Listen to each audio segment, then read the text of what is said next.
Hello, and welcome back to the Book Marketing Tips and Author Success Podcast. This is Penny Sansevieri with my ever awesome co-host, Amy Cornell. And I want to start off the show by saying that one of Amy's long-held dreams has come true. Amy, do you want to share with the class what that is? Yes, I finally made it into the acknowledgments I'm sorry, of a book. I laughed over what you were saying. Go ahead. I know I made it into the acknowledgments of a book, but not just a book. It's a true crime book. And I'm a huge, beyond huge true crime fan. I'm going to CrimeCon this year. I'm so excited about that. That was a gift to myself. I'm in it. And it's from a super fan of the podcast who has been very complimentary, binged the shows, sends us feedback, really fantastic. And so when he said that, I was like, my work here is done. I need to take a week off, go on vacation. No, but truly it was very cool. And again, it's just really nice. We've gotten a lot of feedback on the show lately, a lot of people writing with both feedback, questions, compliments, things like that. And it's really motivating. So thank you to all of you that have taken the time to do that. And anybody that's considered it, please don't hesitate. It doesn't have to be brilliant. It doesn't have to be, really well thought out. Sometimes the best ideas come from just random, brain dumps that Penny and I do together. So we appreciate that from y'all too. Yeah, absolutely. Keep in touch with us. Yeah, we get and a big shout out to our super fan who mentioned both of us in the acknowledgments. Amy was just, we're both excited, but Amy was next level over the moon.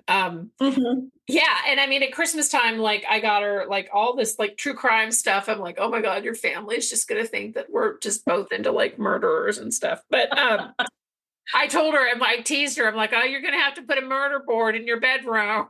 She got really excited about that. So I'm talking dedication. CrimeCon should really comp you your ticket, actually.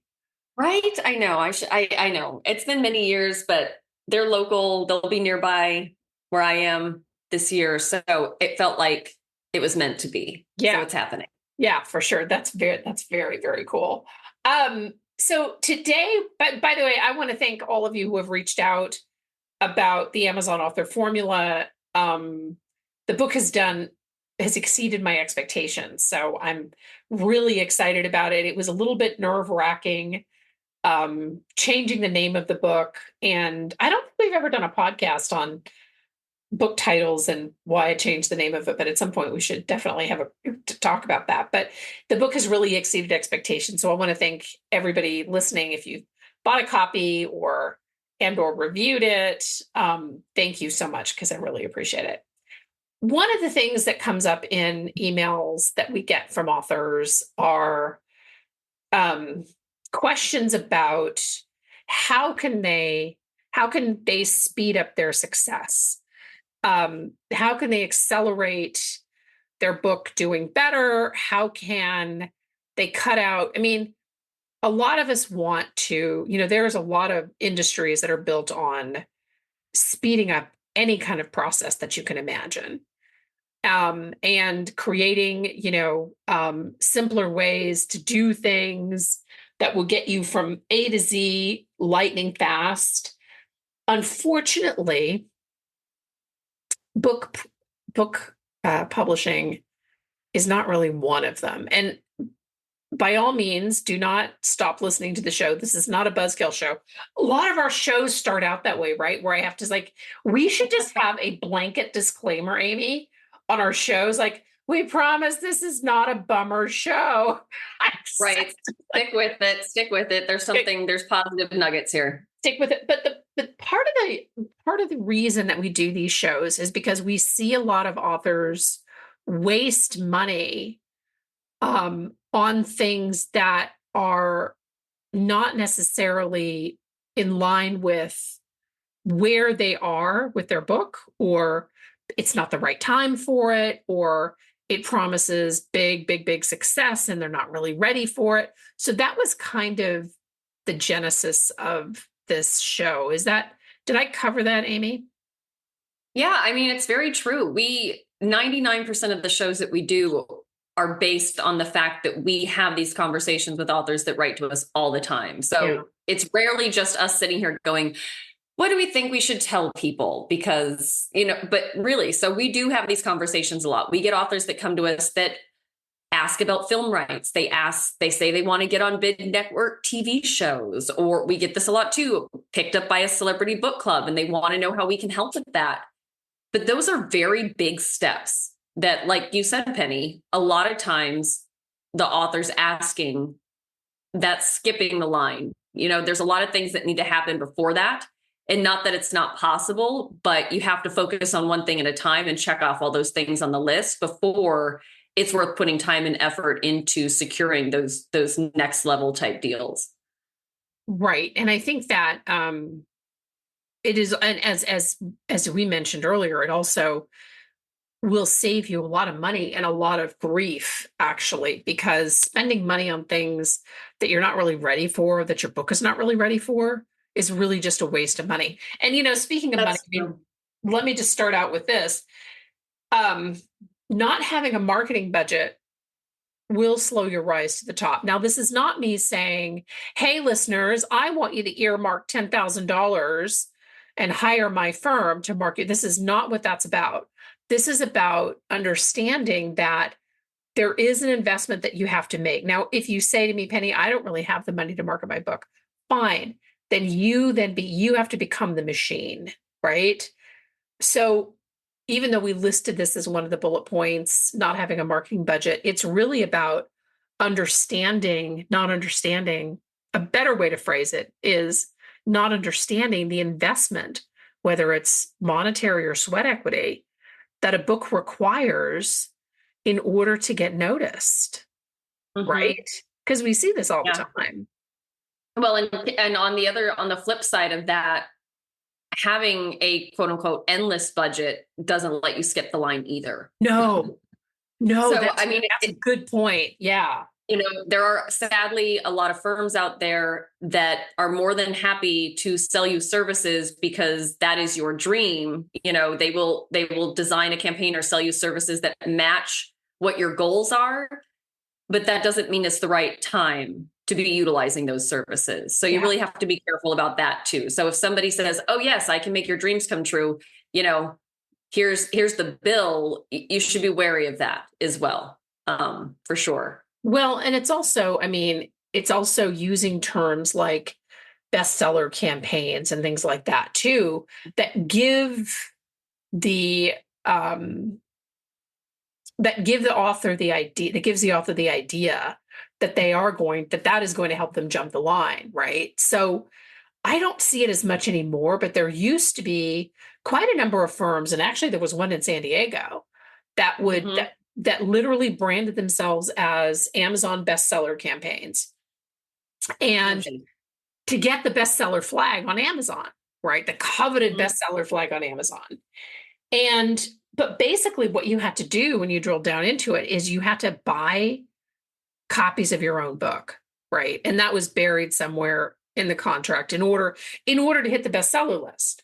But I think what's happened since then, I know that those programs in some form or fashion still do exist, but what has happened is that they have, Amazon realized that that's what people were doing. And you essentially have to go to, like, if you have to buy 10,000 books, you'd better have a lot of friends, because if you have the same IP address, Amazon has got this down to a science because they know what people are doing.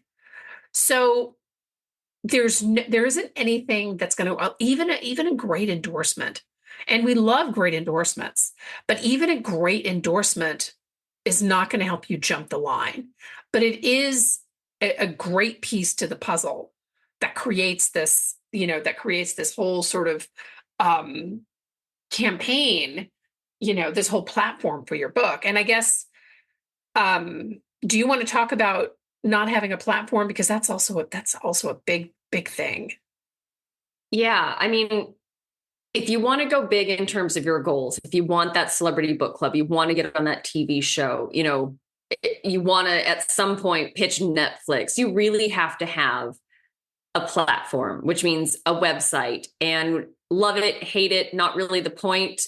if you have big goals like that, you really also need to be on social, and you need to show that people are actually engaging with you.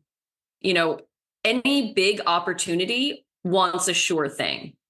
So having a professional looking website, showing that you're serious about that, having social media that shows that readers and other individuals are engaging with your content and that you are somebody they are paying attention to, that is also very much going to work in your favor.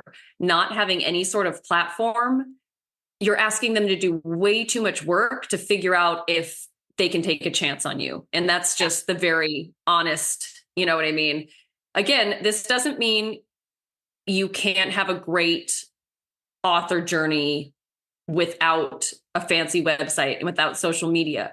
You know, I want to keep saying, reminding everybody, we are talking about those really next level goals that a lot of authors do have. You know what I mean? There are certain things that you absolutely have to have checked off your list before you can take that next step. And having a platform and proving that people are paying attention to you really does matter. Yes, exactly. And I think the other, so I taught a class over the weekend, and an author was, so with the end of, with Q&A, and I was looking at the various Amazon book pages, doing these little quickie 3-minute Amazon book page evaluations. And this author had a book that was clearly YA, but the age of the reader on Amazon was listed as between 8 and 80. So I asked her and I said, I can't, you can always hear Amy like in the background. But so we asked the author, I said, who is really your reader? Well, she was very firm on between 8 and 80. And I said, that is a mistake that's going to cost you momentum on this book. It's the Harry Potter effect. It's the Harry Potter effect, right? And she's so, and she actually cited here. She's like, well, Harry Potter. Oh, how did I know? How did you know, right? But, and you know, Harry Potter had a big adult audience, absolutely. But initially, they went after the young adults. They went after their specific age group. So I think that one of the other things that slows your rise, and this isn't even about if you want to hit that next level, you know, author experience. This is about whether or not you want to make sure that your book is getting noticed and in the right genre. I mean, books that are misgenred, books that are mistakenly marketed to the wrong age demographic or demographic in general is a problem, right? So I think that's another piece of it too, is that, and you know, because one of the points, this started out, by the way, as a 5 things that will slow your rise to the top conversation. And now we're up to like 15, just so you know. I keep adding to these, which I'm sure drives Amy crazy, but being in the wrong genre or trying to appeal to the wrong age group, you may have a goal of reaching readers that are 80 years old, but that doesn't necessarily mean you should start out there. Right. And I think to your point, Penny, you're essentially introducing the concept of having a really well buttoned up brand. That's another thing that more people are going to respond positively by your book, all those positive things, if your brand looks really well put together. I mean, we are all consumers. We all shop. Think about who you shop with and who you spend your money on. It's brands that look like they've got their acts together, that impress you, that intrigue you, that are slightly unique and different and interesting, and are also providing what you're looking for. We spend money on what we think is a sure thing. And so the same thing, like you said, getting the right reader market, figuring out the right genre, marketing to the right people, having the right book cover and description and retail page, all of those things speak to your professionalism and your branding.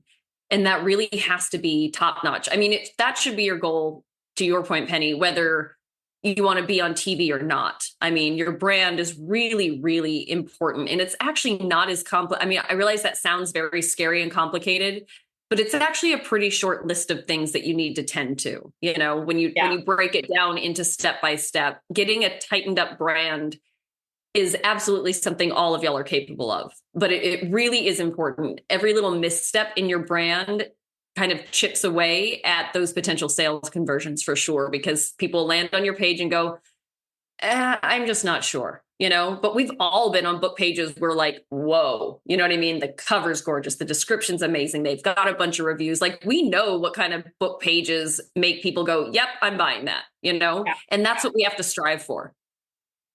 No, that's absolutely true. And you're right. I mean, it sounds complicated. And I'm sure at this point, I hope we haven't exhausted our listeners.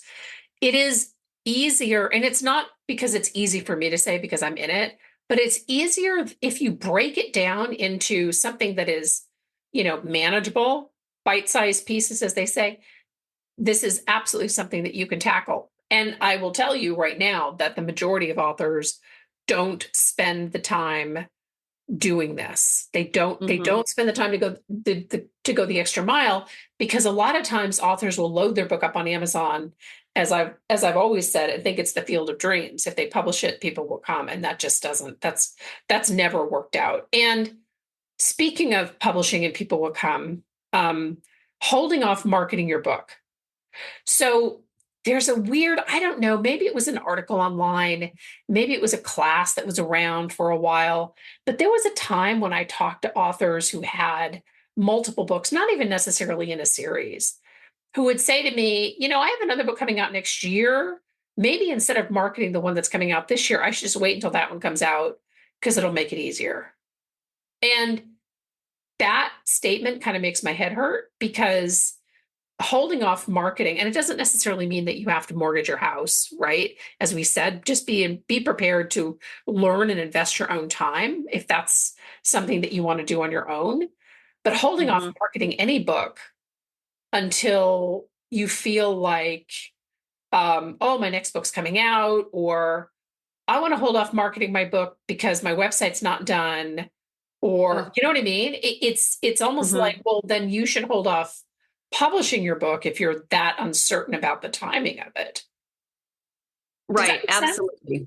It 100% makes sense. And I believe we've talked about this probably on multiple shows, but I think we have too. Yeah. But the timing really does matter. And I think it was one of our timing shows on what to do, what and when. And we emphasize the fact that a book with a pub date, say 6 months ago, that has maybe 1 or 2 reviews, that is a red flag to potential buyers. I don't mean to stress anybody out that's listening that doesn't have enough reviews yet, but I'm just being very honest. Those kind of things do make potential buyers think, well, what's going on here? Yeah.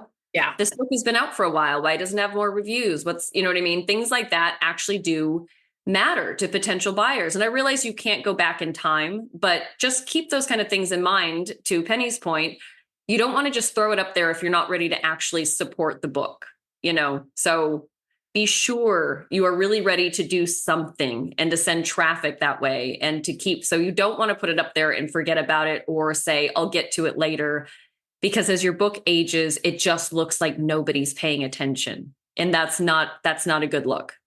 Yeah. No, that's absolutely true. It looks, when you have a book that has 1 or 2 reviews, and maybe the reviews are even kind of, generally a book that has 1 or 2 reviews, the reviews are typically also lackluster, which is why they only have 1 or 2 reviews. But it kind of looks like you open the door to have a party and nobody showed up, which is also right. You didn't feed anyone, so they left. Right. You were serving celery for your hors d'oeuvres and people just left. The other thing that I think is worth mentioning is being too focused on ROI. So we need to do a whole show on return on investment, because this is a conversation that I could actually, if you sat me down, I could probably talk about this for days and still not repeat myself about ROI. I understand, as an author myself, I understand that you want your book to turn a profit. I absolutely get that. But the problem is, it's not a one-to-one kind of a thing. So it's not, I'm on one podcast, I'm going to sell X number of books. I got 1 review. That's going to drive, X number of book sales, right? It's not it's not an equal, it's not an equal delivery mechanism. I guess maybe it's a very inarticulate way of putting it, but ROI is not something that is productive to focus on. And again, I know we're really trying to focus on next level authors, but this is really a statement, much like the previous point, that applies to everybody across the board. You want to make money. It's a fine line. Like, I get it. Like, you don't want to just keep throwing money at something that isn't selling. But success leaves clues, and the lack of success also leaves clues. So if you're investing in a book and you're not getting review requests or it's not doing well, Amy and I've been talking to Amy about, is there a way that we can create like this checklist, right? Like this, go down this list and here are the things that you need to fix. But focusing on ROI is kind of it's a little bit the kiss of death for any for book promotion. So I talked to an author, I don't know, it was a couple of weeks ago, and he said, when I asked him, because he wanted to work with us, and I asked him, what does he want?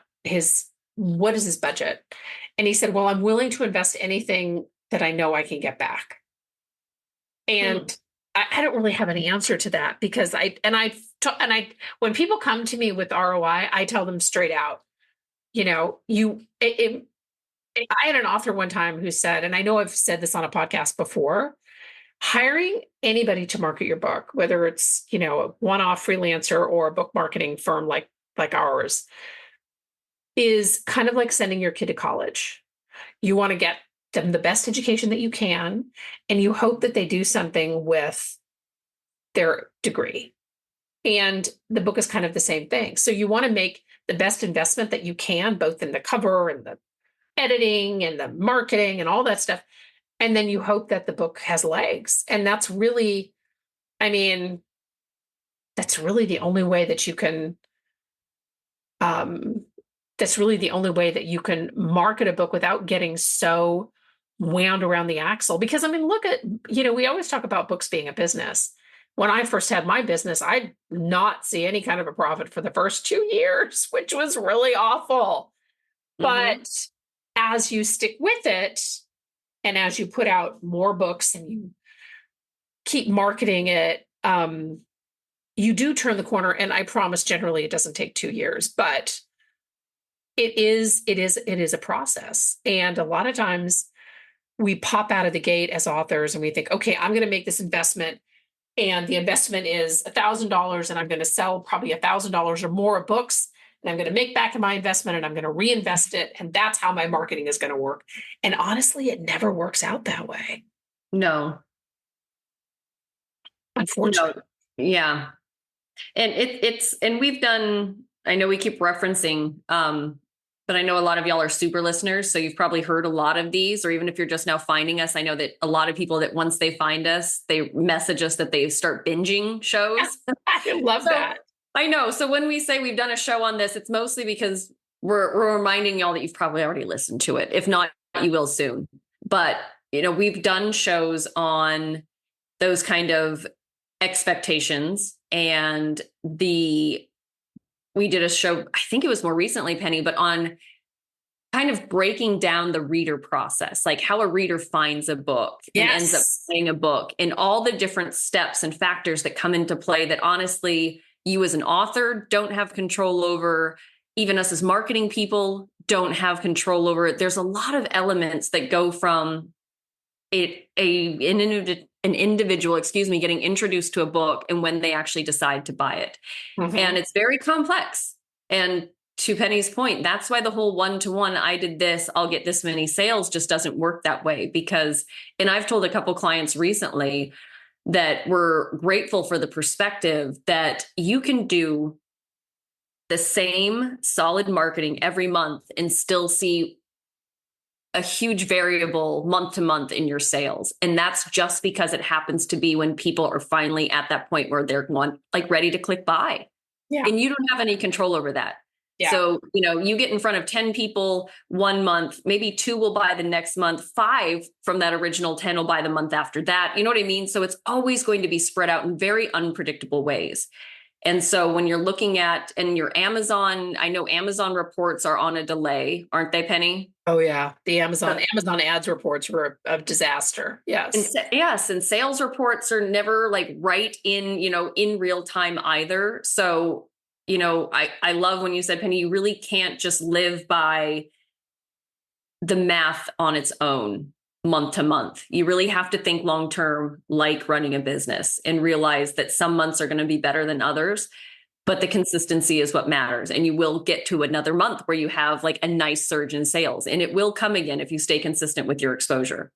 Well, and I want to just zero in on what you just said, actually one word that you just said, and that is consistency. So the difference between an author who feels like they never hit their goals and their book, was a disappointment, even though maybe it was fairly well received, maybe it didn't meet their goals or their expectations rather, is consistency. Consistency, and people have asked me this about the business, because I've had this business now for over 23 years. People ask me like, "Oh, what's the secret to being successful?" I'm like, really just being consistent, showing up.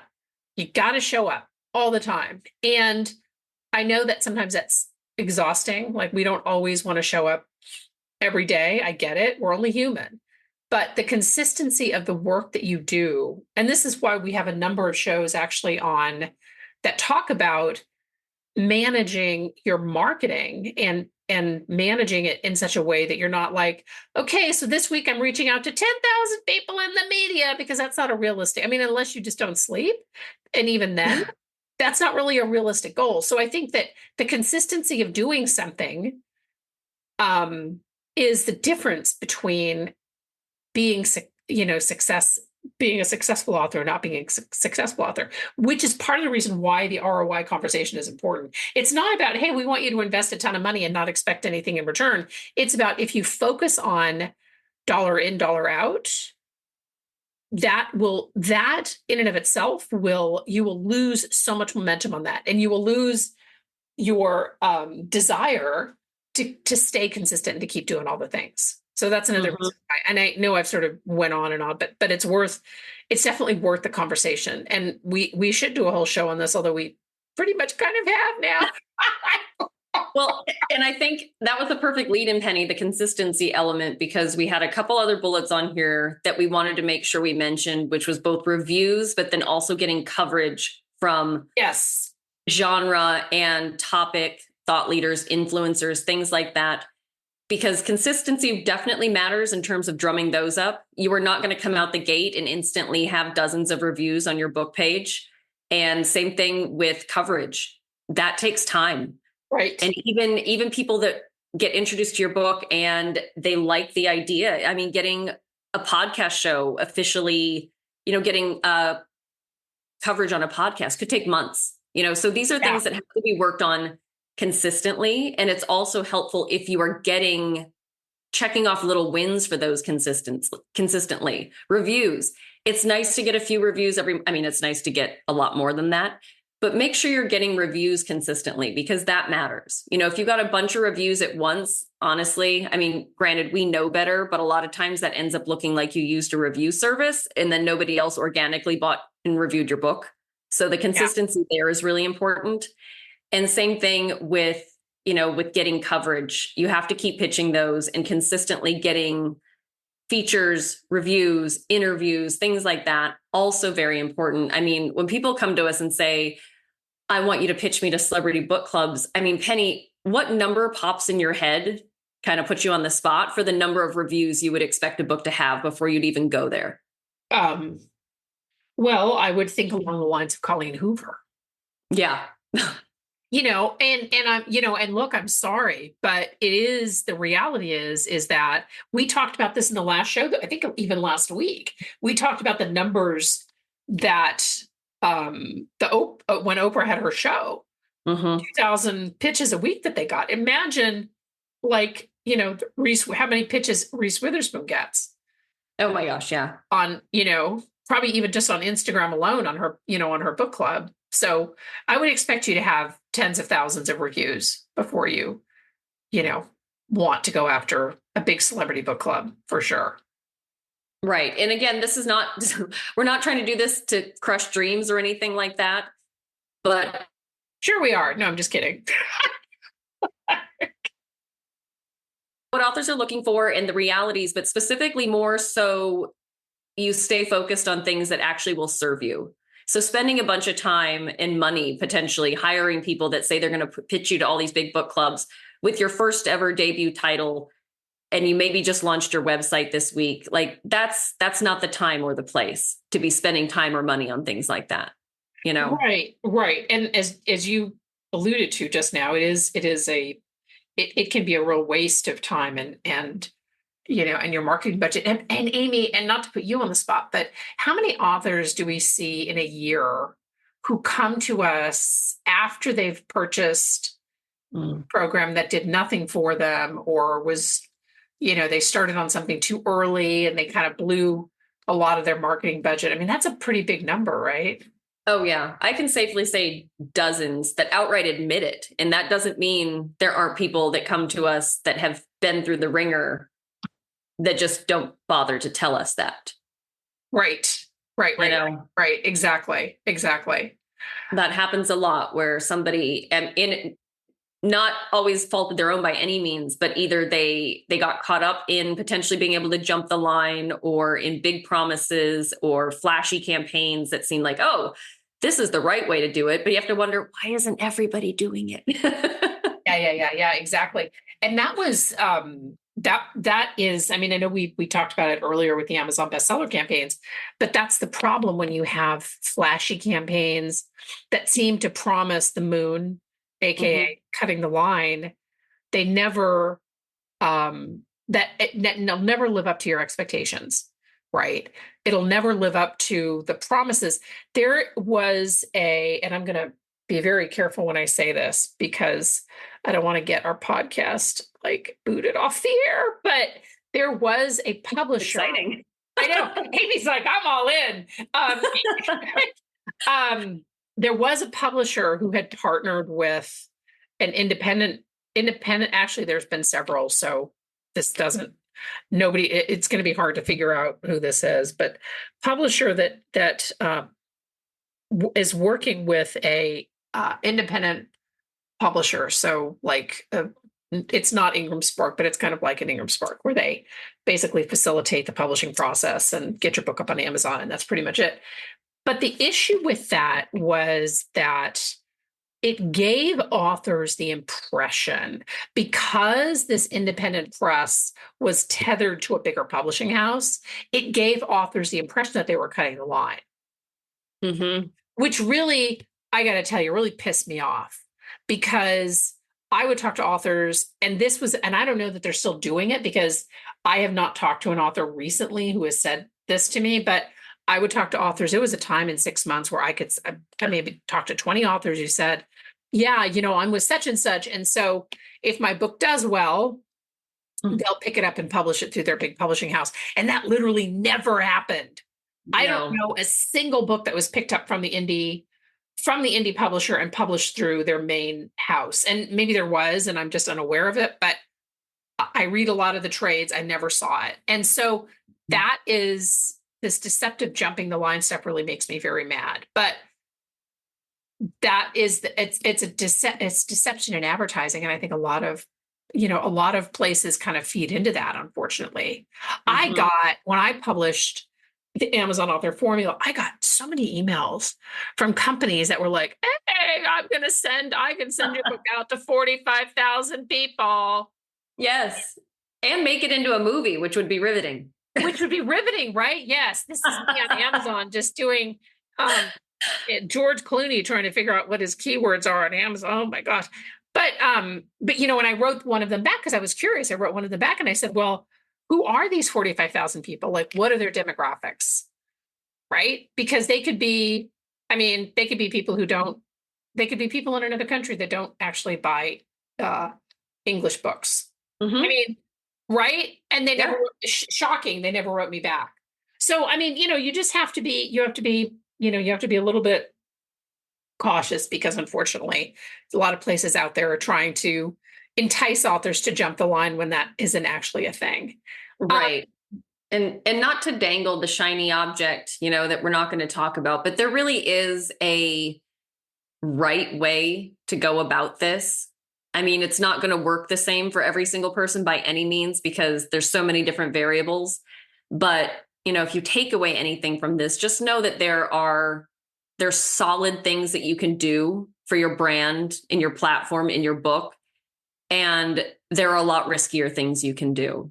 And I think keeping that in mind should be the key here, Yeah. But I think the key takeaway here, because we've talked a lot about what doesn't work and things that you should be doing. And it definitely, I can understand how this could be a little overwhelming for any of you listening.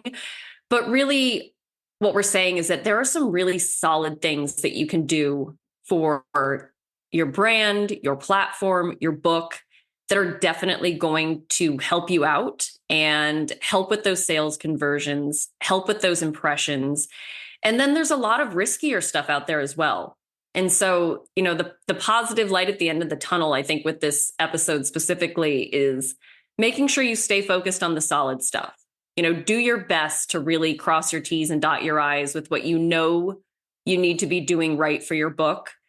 And then build from there in terms of anything a little bit riskier that you might want to do in terms of your marketing and promotion and things you want to take a chance on. It's your money and time. Like, we're not going to tell you what to do with it, but just make sure you have that foundation really well put together before you take that leap.